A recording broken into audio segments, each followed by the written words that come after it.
Minha convidada de hoje desafiou o senso comum e está mostrando na prática que pessoas com deficiência de vários tipos podem e devem morar sozinhas quando adultas.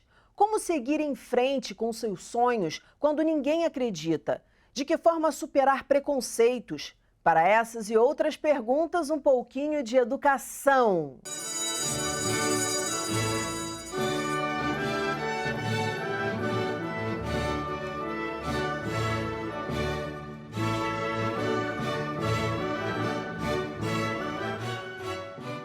Eu vou conversar com a economista, mestre em planejamento social, especialista em serviços de saúde, diretora e fundadora do Instituto JNG, Flávia Pope. Flávia, bem-vinda ao programa Educação. E antes de falar desse teu trabalho tão desafiador, né, que vai ser o clímax aqui da nossa entrevista, eu queria entender um pouquinho quem é você.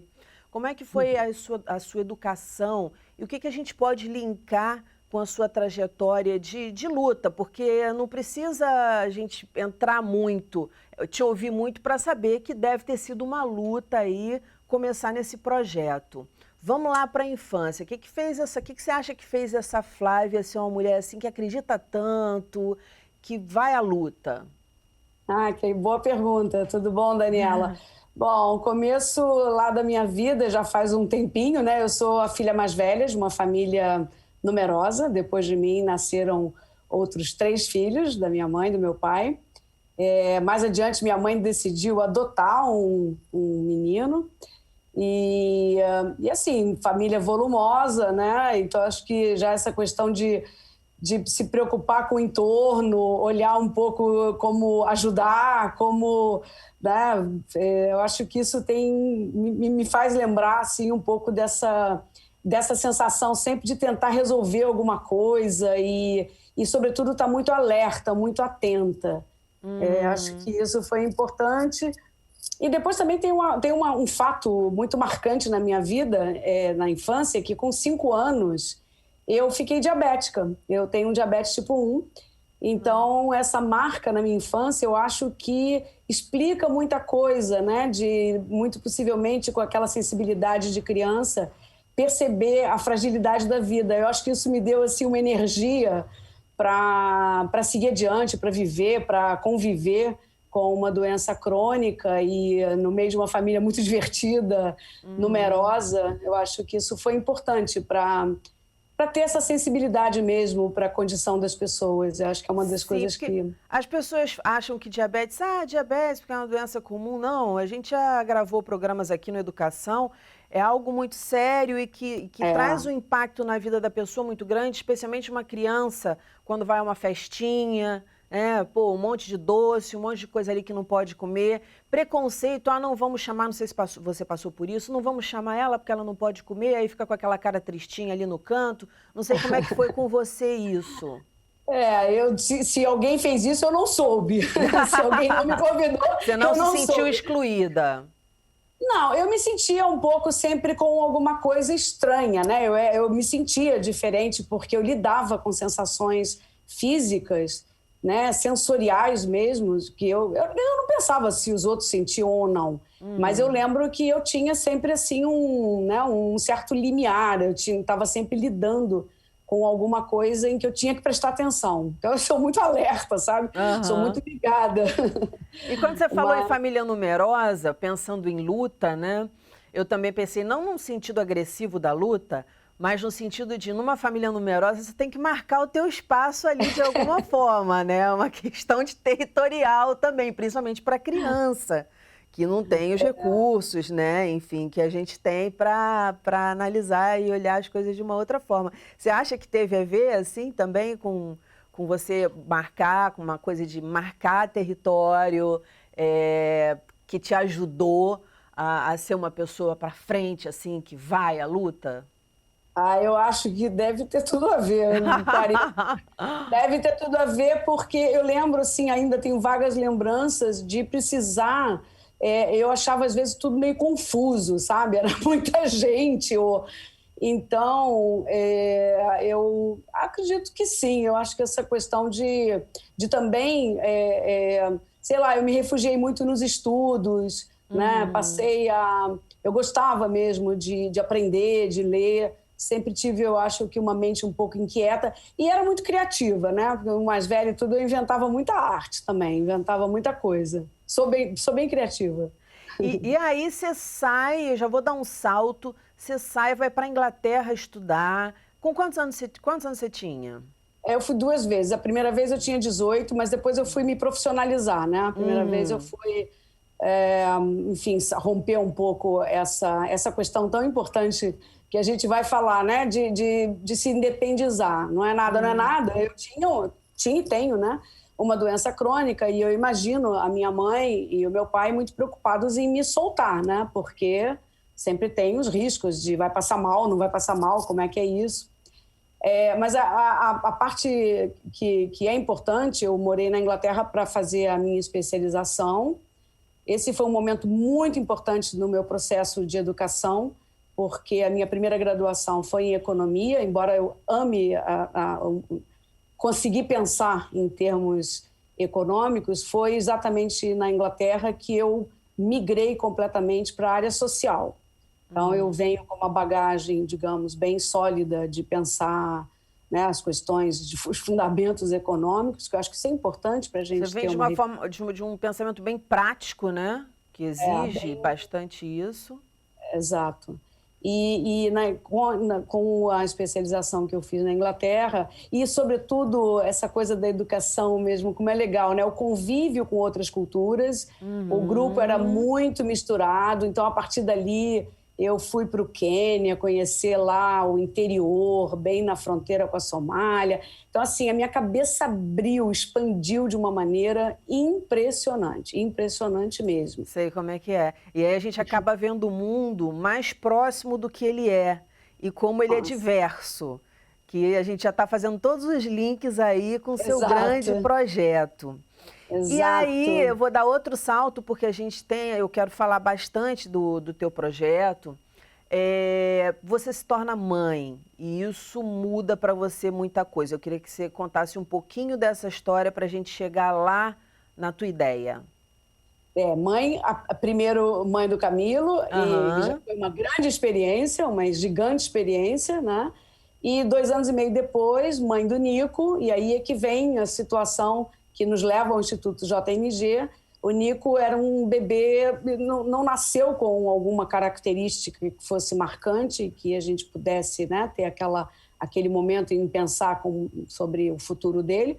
Foi uma criança que, aos poucos, a gente foi percebendo, eu, né, como mãe, que ele se desenvolvia de uma maneira atípica, diferente. Então, aí começa toda Nossa, é um percurso, Daniela, a coisa do diagnóstico, precisa de diagnóstico. Já ouvi muita história. Então, nossa, é uma loucura. E eu tenho, assim, o meu trabalho é na área de saúde pública, né? Saúde. Então, assim, o início foi penoso e eu mesma tomei a decisão quando eu entendi que o que eu tinha que proporcionar para ele independia do diagnóstico. Eu falei, cara, eu não vou entrar nessa loucura, entendeu? Porque... Exatamente. Não vou entrar nessa loucura. Não vai definir o seu filho por um papel, né? Não vai, não tem selo. E, aliás, foi uma grande sorte, porque uma das primeiras avaliações que ele fez, a pediatra colocou uma interrogação e escreveu autismo e me mandou para um psiquiatra na época, 91, que eu estou falando, 92, e eu não fui. Eu falei, eu vou fazer o quê? Vamos lá, vamos ver, tudo bem, pode ser que sim, pode ser que não. Logo eu aprendi isso, ele precisa ser estimulado, ele precisa ter acesso, né, a muita... muito estímulo mesmo. E foi o que a gente fez durante muito tempo, muito tempo. Ele foi uma criança altamente estimulada por tudo que você puder imaginar, arte, música, escola. Realmente o papel da educação é uma coisa, assim, estruturante. Mas como mãe te bateu lá no fundo uma dúvida, uma preocupação, e daí surge a ideia do Instituto. um pouco, bem mais adiante. Não, porque aí, digamos que ele foi crescendo, já na infância já estava claro que ele tinha um desenvolvimento atípico. Certo. Naquela época se dizia que ele tinha um transtorno invasivo do desenvolvimento, até chamavam pela sigla, TID. E essa sigla, TID, agora foi transformada em TEA, que é o transtorno do espectro do autismo. Quando você não enquadra ali, né, você fica no espectro. Então, ele é um cara que está no espectro, sim, não tem a menor dúvida.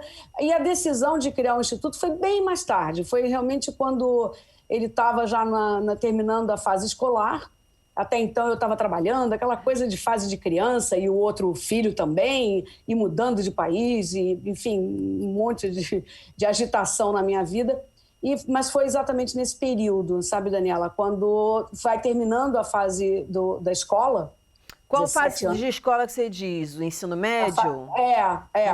É porque ele não seguiu, né, assim, classicamente os anos de escola, mas nessa idade, 17 anos, né, que momento em que os jovens típicos também, não é tão simples também não, né, fazer essa transição para a fase adulta não é fácil para nenhum jovem. Nenhum. É aquele momento... Nenhum, para escolher a carreira e tal. Mas naquele momento, eu, Ana e Mônica, JNG são as iniciais de João, Nico e Gabi, eles eram colegas da escola e a gente se perguntava naquela época, mas peraí, onde é que eles vão agora? Como é que vai ser esse negócio? Como é que eles vão se capacitar? Eles vão trabalhar? Mas peraí, a vida começa, vamos dizer que a vida adulta ela é enorme, né? Sim. Claro que a infância, toda essa história que a gente está aqui falando, marca a vida da gente, né? Mas no momento em que você vai ser adulto, aí é que o jogo esquenta, né? Não, e você traz uma coisa, eu acho importante essa experiência que você teve lá fora, porque aqui no Brasil os filhos, independentemente de com ou sem deficiência, ficam na casa dos pais muito tempo. Ficam com 30 anos morando com os pais, né? Às vezes Cada mais vez de mais. 30 anos morando com os pais. Faz parte da nossa cultura. Então, além de trazer uma ideia inovadora, que é pessoas com deficiência saírem de casa e ter a sua independência, você traz também uma quebra aí na nossa cultura, que é vamos ficar na casa de papai e mamãe até a gente se casar. E como a gente não está se casando, então vamos continuar por aqui mesmo, que está tudo bem. É exatamente isso, exatamente. Tem até uns memes engraçados, né? Que tem uma hora em que eles pedem para os pais saírem de casa, eles é que ficam. Mas eu acho que é muito importante essa ruptura. Eu lembro bem, eu acho que a vida expande, eu acho que é salutar para qualquer jovem. E eu acho que você tocou um ponto bem importante. É uma cultura que são conceitos que poderiam ser revistos. É importante você pegar, até porque a casa, eu vejo muito essa história do casulo e a borboleta. Você precisa de claro que você pode fazer isso num quarto, mas é legal você ter, né, uma casa em que a identidade ela vai se confundindo com aquele espaço e acaba sendo um espaço de privacidade e também de proteção, de certa maneira, né? Para você aprofundar um pouco aquela coisa de você sentir, não ficar tanto nessa velocidade que todo mundo está em Identidade, né? Independência mesmo, sei lá, conexão. Exatamente. Responsabilidade, é um monte de coisas. É isso aí. E tudo isso, Daniela, faz bem para as pessoas com deficiência. Faz bem para todo mundo, mas faz muito bem para as pessoas com deficiência. Porque elas vêm se beneficiando aí do processo de inclusão escolar, elas estão chegando, é uma geração que está chegando aí com 30 anos, completamente diferente do que era há 30 anos atrás. E exatamente esse empoderamento, essa autopercepção de que você é um adulto, não importa o tipo de limitação, é uma vida e que né, vai viver como pode. E é aí onde a gente entra com apoios. A gente tem, né, a visão, a sacada do JNG foi buscar que tipo de apoio bem específico essas pessoas precisam para voar. Não é para fazer terapia com eles. Entendi. É para dar, sabe? Não vai... E como é que foi quando você começou com essa ideia? Desde as primeiras pessoas que você conversou a respeito até você efetivamente conseguir clientes, vamos dizer assim, vou chamar de clientes, né, para o Instituto, não sei qual nome você daria, você até me conserte, por favor. Então, como foi isso? Porque eu vejo assim, a princípio, quem está de fora vê dois obstáculos. Um, quando você falou a ideia, muita gente deve ter dito, você está de brincadeira, como é que você vai fazer isso? Você é louca, você é louca. Então, assim, passar, porque a gente é influenciável, sim, por mais que a gente diga, que se dane o que os outros pensam, sempre fica ali alguma coisinha que a gente tem que trabalhar de alguma forma. E depois convencer esses pais, né? Porque muitos deles têm mesmo essa questão da proteção. O pai e a mãe já têm, a família já tem essa questão da proteção com a criança, enfim, com seus filhos. E ainda mais com deficiência por conta de todo um preconceito, de toda uma sociedade, enfim, dizendo que eles não são capazes e martelando isso. Muito embora a gente já tenha essa onda que você falou, que é boa, de inclusão e educação. Então fala para mim, como é que foram esses desafios e como é que você lidou com eles? Foram assim, encarando ondas, né? Eu já não sei por que me veio à mente aqui aquelas séries de ondas no mar, você vai furando. Eu ouvi que eu era louca, você é louca de propor isso e tal. Eu gosto muito desse tipo de provocação. Entre conversa, aspas. Porque sabe porque tem que acolher essa dor. E como eu sou mãe, também de um jovem com deficiência, eu acolho com muito carinho essa dor. Então, eu acho que assim, o processo foi e vem sendo, sabe, Daniela? Não acabou ainda não. Em algum momento você falou, realmente isso pode parecer loucura. O que você acha que te levou adiante? Falar assim, não, vocês estão dizendo que é loucura, mas não é não. O que você acha que te levou adiante? O que me levou adiante é que eu vi funcionando na Inglaterra. Eu acho que isso fez toda a diferença. Entendeu? Quando você vê funcionando, quando você materializa, esse é o nosso momento, né? Materializar para as pessoas irem lá e verem que funciona. Então, isso é que fez, eu diria que, bom, é um conjunto de coisas, eu acho que tem um pouco da minha personalidade de realmente, né, enfim, resiliente um pouco, mas eu vi funcionando. Então, eu acho que ver funcionando, ter convicções e crenças muito profundas a partir do conhecimento, né, do convívio, da educação do meu filho, saber que, apesar da gente realmente, às vezes, escorregar e querer aquele filho, né, assim, pertinho da gente, para a gente proteger, a melhor coisa para ele é voar, é a vida dele, é um respeito a ele. Então, assim, hoje está muito na moda a palavra capacitista, e eu acho, não pela moda, eu acho que ela traz muito conceito. Eu acho que uma das coisas que também não me fez desistir, claro que a gente cansa, mas desistir não, são essas convicções. Eu via isso no meu filho. Ele tem uma maneira estranha de funcionar. Né? Antigamente falava, ele veio com um sistema operacional diferente, mas nem por isso que não funciona. Quer dizer, essa experiência de vida que você está trazendo para a gente, essa lição de vida que você está trazendo para a gente. Primeiro, o contato com o mundo, que você já teve ali, que a tua casa era o mundo, né? E tinha muita gente. Depois você foi para o mundo efetivamente, mas aí a gente não está falando nem tanto de viajar, mas de olhar para as coisas, olhar para as pessoas, olhar para o teu filho, porque a gente sabe que às vezes no dia a dia os pais, os familiares, né, os responsáveis nem sempre conseguem olhar ali, né? Só vem as necessidades. A necessidade é essa, esse aqui está precisando de um livro, está precisando disso, está precisando daquilo, está na hora de comer, e acaba não olhando de fato para aquela criança. E aí vem o convencimento dos pais, né? Você conseguir captar clientes. Como é que foi isso?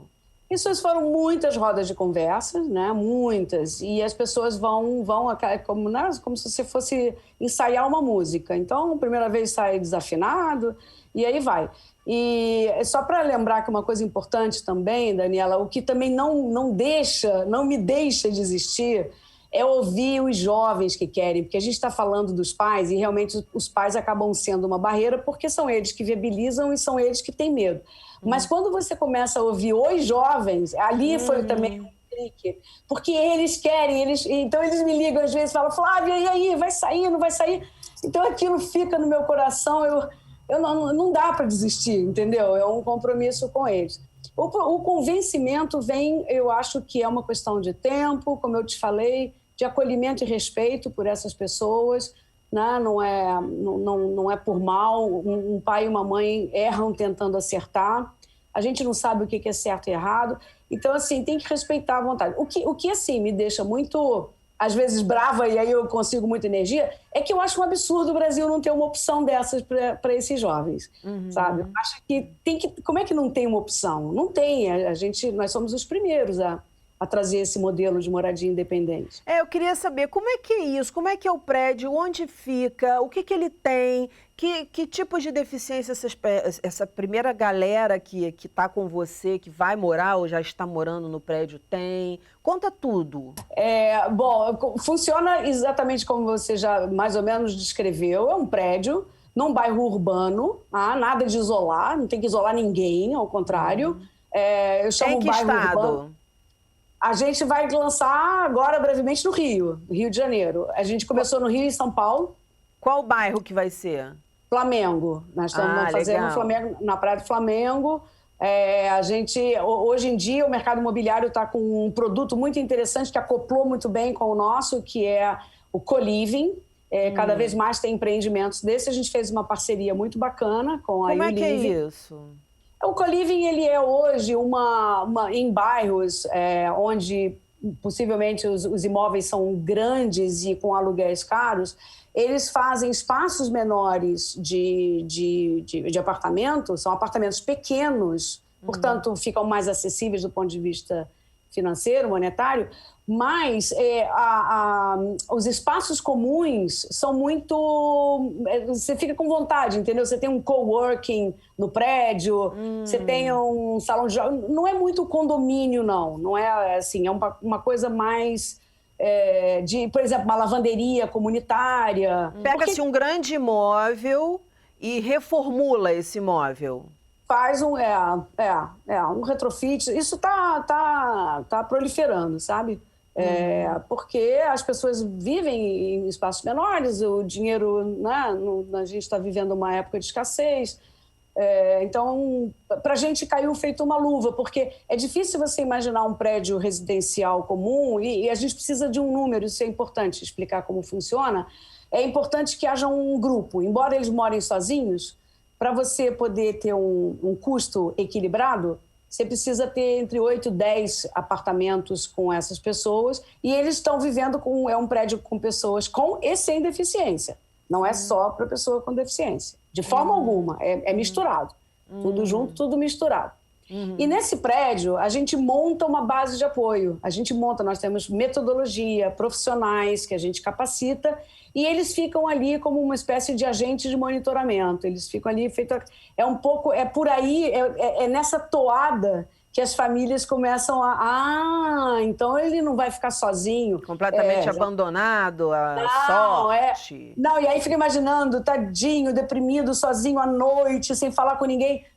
Quando eles vão lá visitar, eles ficam querendo mudar no dia seguinte, porque é mó zorra, é um lugar de jovens, é muito legal. Então, funciona dessa maneira, com esse apoio. Então, quer dizer, você teve que fazer parcerias com empresas imobiliárias. Nesse momento, sim. E eles pagam um aluguel, como se fosse um aluguel. Exato. É um aluguel e o custo desse serviço de apoio. Exatamente. Esse vai ser o primeiro prédio? É o primeiro. Esse é o primeiro. Nossa! Nós estamos aí. Eu tenho falado que Imagino como você está. Eu estou em trabalho de parto. Estou em trabalho de parto. Quais são as deficiências, em sua maioria, que esse grupo apresenta? A gente está preparado para atender toda e qualquer deficiência. Nós começamos pela mais complexa, que é a deficiência intelectual. Em geral, é a mais desafiadora, vamos chamar assim. Ninguém quer disputar deficiência, né? Mas é uma das mais desafiadoras. Nós não estamos começando com as deficiências motoras, e aqui vai um pouco um comentário geral para toda a sociedade, ainda por não encontrar parceiros com acessibilidade, com prédios acessíveis, como são necessários. Então, isso é um grande problema, né? Principalmente esses prédios grandes que você fala, geralmente são prédios antigos. Exato. E aí tem que ter toda uma adaptação mesmo. Então isso vem sendo, de fato, uma barreira. E aqui eu acho que vale até, assim, um parêntese, porque Se a gente focasse na questão da acessibilidade, a gente já estaria convivendo com muito mais pessoas com deficiência, né? Realmente, as calçadas, tudo isso é um problema. Mas voltando lá para o nosso prédio, então a gente está preparado para receber qualquer pessoa, qualquer tipo de deficiência. E hoje todos são dentro aí de algum diagnóstico de deficiência intelectual. Aí tem vários, tem síndrome de Down, tem autismo, não importa o diagnóstico. Agora eu cheguei no ponto que eu estava lá atrás. Não, porque muitos pais podem pensar assim, será que o meu filho conhece essa deficiência? Pode ser, será que rola? Então, assim, só para a gente fazer um panorama aí que não tem esse impedimento. Não, e eles falam, mas ele depende de mim. Claro, mas só que a partir de um certo momento da vida, seria melhor depender de um apoio profissional, né? E eu acho mais legal de tudo, Daniela, é os pais, em vida, verem esse processo do seu filho. Sim. Porque fica muito uma questão de quando eu morrer. Que vai morrer, a gente sabe. Mas fica uma coisa protelada, então passada para o irmão. E que eu fico assim, tô sonhando com um dia que eu vou lá comer uma pizza com meu filho na casa dele. Nossa, não, com certeza. E assim, eu tô sonhando com vários prédios assim. Vários. Porque, inclusive, a questão da acessibilidade que você falou é super importante. Eu, quando fui para a casa que eu tô morando, primeira coisa que eu vi, porque eu sou uma pessoa meio, não sei se isso é neurose, o que é, eu fiquei pensando, gente, se eu quebrar uma perna, como é que eu vou entrar nessa... Aí já via as escadas assim no negócio. Falei, isso aí não vai dar certo, não. Acho que é porque eu já torci o tornozelo várias vezes, os dois. Então, como eu já estive nesse lugar, talvez não tenha sido tanto paranoia, mas trauma. Exato. Pensando, porque caramba, tanto é que eu não moro em andar alto, eu moro em andar baixo, que é para já descer rápido e subir rápido, que eu ando correndo. Então, quanto mais acessíveis os prédios, quanto mais acessibilidade a gente tiver no mundo, vai ser melhor para todo mundo. Tão óbvio, né? Eu não entendo, é muito óbvio. Eu queria que você deixasse um recadinho aqui, mas antes eu queria te perguntar... quanto tempo, em média, claro que isso depende da família, do jovem, mas nesse primeiro momento aí, quanto tempo, em média, demorou para você conversar com o pessoal e aí fazer essa preparação, essa transição, esse período? Em média, quanto tempo foi? Olha, a gente, inclusive, está com um curso estruturado. A gente chama um curso de transição para moradia, justamente para acolher tudo isso. A gente traz profissionais para falar de capacidade jurídica, para falar de segurança e tal. Esse curso leva 2 meses. 2 meses, então a gente tem encontros semanais. Agora, isso fica reverberando na cabeça, né? A gente traz especialistas, aplica questionários, começa a se conhecer. Então, varia. Tem pessoas que já chegam com a cabeça feita, tem outras que dá aquela sacudidinha e fala, eu gostei, mas não é para agora. E tem outros que nem vão no curso, porque acham que não é, que é meio doideira, que é irresponsável. Enfim. Flávia, a gente já terminou o nosso tempo, infelizmente, mas eu queria que você deixasse aqui qual é a lição de vida que você gostaria de passar para a galera que está assistindo o nosso programa. Eu acho que toda vida vale a pena. Toda vida vale a pena e toda vida é digna, toda vida ensina. Eu acho que essas barreiras, tudo bem, a maioria, claro, que tem aquela via já meio que traçada, mas se você parar e olhar, você mesma falou, Daniela, olha, observa, tem jeito de qualquer pessoa se comunicar. Porque você não se comunica só com a palavra, tem o toque, tem o olhar. Então, eu acho que a lição é que toda vida vale a pena, é útil e digna. Obrigada, Flávia. Parabéns pelo seu projeto, pela sua coragem, quanta coisa que você ensinou aqui e muito sucesso. Eu quero conhecer aí, quando estiver funcionando, eu quero fazer uma visita lá, pertinho no Flamengo, tá bom? Fazer um convite, vamos juntas. Vamos juntas. Fica aí um minutinho que eu vou me despedir do pessoal e já volto. Nosso programa fica por aqui. Na segunda-feira que vem tem muito mais histórias inspiradoras às 9 horas da noite. Educação, se você não se envolver, não cola. Saúde, saúde e até lá!